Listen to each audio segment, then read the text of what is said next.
Ladies and gentlemen, President Donald Trump has issued more tariff letters and has give warning for up to 50% tariffs. So that's very shocking, right? And let me just give you the breakdown and more importantly, the update to the stock market impact. So let's just watch on, especially until the end. I give you more exciting updates of my tour in China right now. As usual, these are my disclaimers, not giving you financial advice. And more importantly is to remind everybody hit subscribe and give a thumbs up. The subscription is important for you to get updated with the tariff situation, especially with China where it matters most, because I expect some things to brew up with the tariff war with China. So the updated tariff rates that Donald Trump has issued to the rest of the world looks like this table.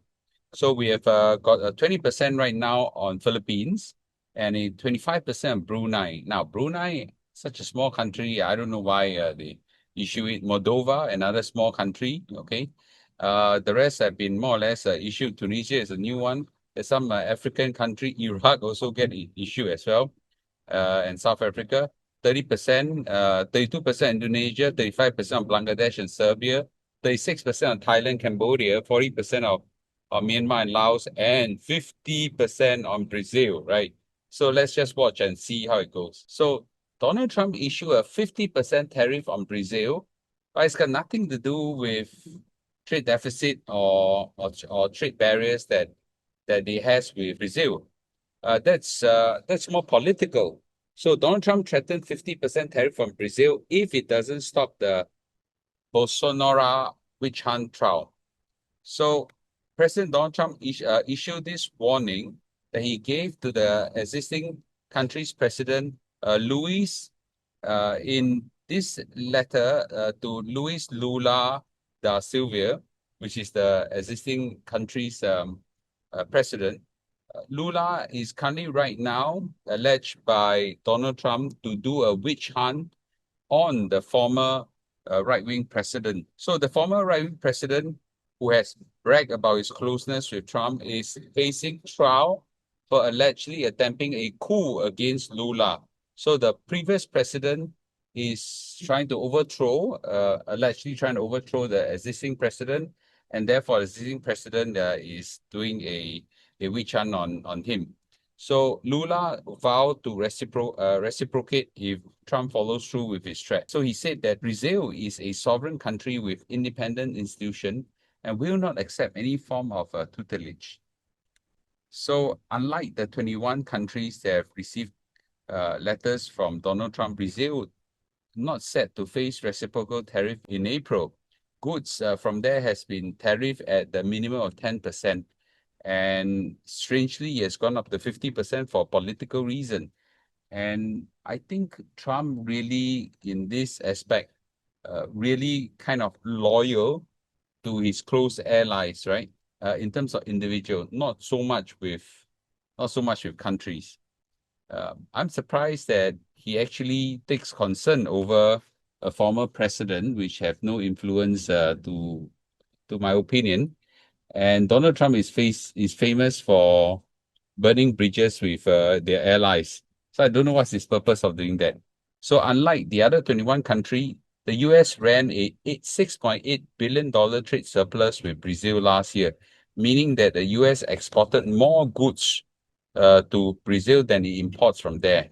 So it means that the 50% tariff on American goods could severely harm domestic business. So I'm surprised that he take the move. Meanwhile, he also announced a 15% tariff on copper imports that he has promised on Tuesday. And this actually would hurt quite a lot of countries. I would assume UK will be hurt, maybe to some extent Australia and so on. So the Brazil president has outrightly rejected Donald Trump's demand, okay, and said that the 50% tariff on Brazilian imports, that was necessary to close a trade deficit that, in fact, does not exist. So in a statement, the Brazilian president responded point by point to claims made by Donald Trump in a letter addressed to him. So Brazil is a sovereign country with independent institution and will not accept any form of coercion, bullying, and things like that. So the Brazilian president says that the statistics from the US government itself shows a surplus of $410 billion in trade of goods and services with Brazil over the past 15 years. So I think there's no reason for them. But, this is quite frightening because Singapore also have a trade surplus with US. So what we don't want to see is, something will happen to Singapore, because clearly, you can get hit by tariffs for all sorts of funny reasons. So the S&P 500 yesterday gone up by 0.6%, nearing all-time high again. So clearly the stock market, I think it's totally ignoring Donald Trump's tariff right now. The NASDAQ has gone up by 0.7%. So congratulations for those who are still holding on to your S&P 500 and your NASDAQ. Okay, and I always said that these two index has proven over the last 100 years or 50 years to do very well across all crises and all times. So the key takeaway is this, that the market is largely ignoring Donald Trump's tariff in the view that he's not serious in bringing those tariffs through. So I don't think Donald Trump is going to push through some of these tariffs. He used this as frightening and negotiation leverage. So it's not wrong to say that he's tacoing again. Taco stands for Trump always chicken out, right? So what we are more in anticipation is the two trading blocks that matters, which is China and European Union. So stay tuned on this channel. Hit subscribe to make sure that you don't miss the tariff war. And I'll update everybody following this part with a video clip about my China tour, especially on my China tour right now to the jewelry wholesale market, which was an incredible eye-opener. I think everybody should take a look at that and see how incredibly robust the Shenzhen economy is. And then you make assessment for yourself, okay? All right, okay, I'll so watch on the next part of the video. In an incredible place that I don't believe exists. I'm in a wholesale market for jewelry. And these are all real jewelry. Before anything, everybody thinks that this is fake jewelry. These are real gold. And I cannot believe the scale of it, man. I just show you guys. Look at this, man. There must be like a few thousands of these jewelry shops everywhere, a few thousands, okay? They're all selling gold and the designs are incredible. I now know where all the Singapore jewelry come from, okay? They're all wholesale jewelry, okay? Beautiful pieces of jewelry.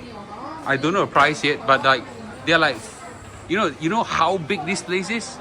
It's this, I can really walk here, but it's like at least 20 buildings of this.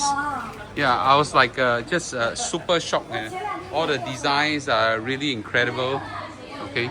And they are at a massive scale. This is where most of the jewelry across the world come from. I just show you and walk you and show you how jewelry, these are gold, man. It's like gold is like a production scale, okay? Factory scale. It's just incredible, massive jewelry scale, and what lan, it's like unbelievable, okay? And people are just massive amount of production scale, just too many, right? Wow, I don't know where to start, man. B is coming here to buy something for Kate Lu's wedding, and we're just lost in this place, super lost. Wow, okay. These are gold that looks like simple merchandise. Wow, that's amazing, man. Wow, okay. We're now at all the gold wholesale market, and this is one of the largest, and probably the largest in the world. Look at the amount of gold, and these are not fake gold, these are real gold, okay? At a production scale. Wow. It's just, what a massive production scale. Look at this cute little cats.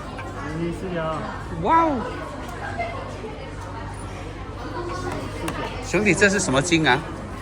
是啊，竹金还是竹金啊？竹金哈？竹金香。Wow, this is incredibly cute, man. Look at this. 是要荷兰包。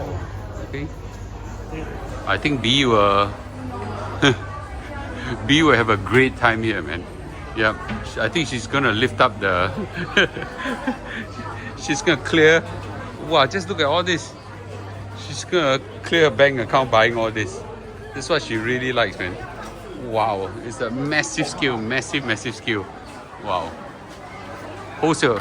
This kind of market, there are like at least I don't know, 10 buildings of this building. This is only one floor. Each building maybe a 4 stories times 10. That's an incredible scale. Well, we deal with China, it's a massive scale.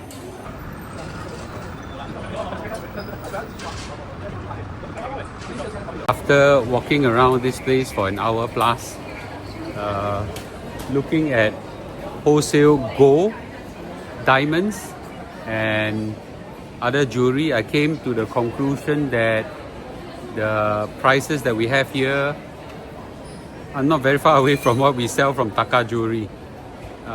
So what they do is that they take the gold price, multiply by the weight, okay, and the gold price is standard globally, multiply by the weight, okay, and add a bit of workmanship. And Singapore Taka jewelry don't even charge us workmanship, or rather charge us very little workmanship. So actually I don't find a big advantage of shopping here. So but certainly the scale and the design here are quite interesting. But this is like a production scale, right? It's like at least thousands of shops here, and they treat gold like we treat economy rice, man. It's like very nothing. Yeah, it's amazing eye opener. Now walking over here to find out why people have a lot of interest in this shop. Oh, they sell bangles. They sell bangles. Okay, bangles at a production scale. 哦，这好美啊！这是什么？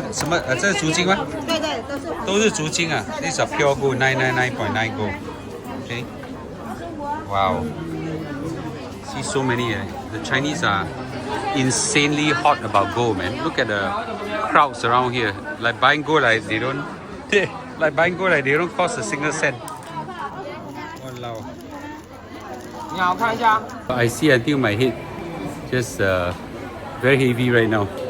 Yeah, I think it's very interesting to see how big production scale jewelry is, but I think this is a business a bit too far from me. I think you need to have the reputational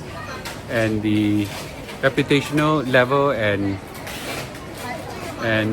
retail scale of, I don't know, Taka, Suki, and all the kind of jewelry place to do this. My guess, okay, most of the retailers in Singapore or even Malaysia would wholesale from places like here and bring it back to Singapore, Malaysia to sell. But they would then have to build a big brand and things like that. But I think for small time businessmen like me, I'll just enjoy shopping here.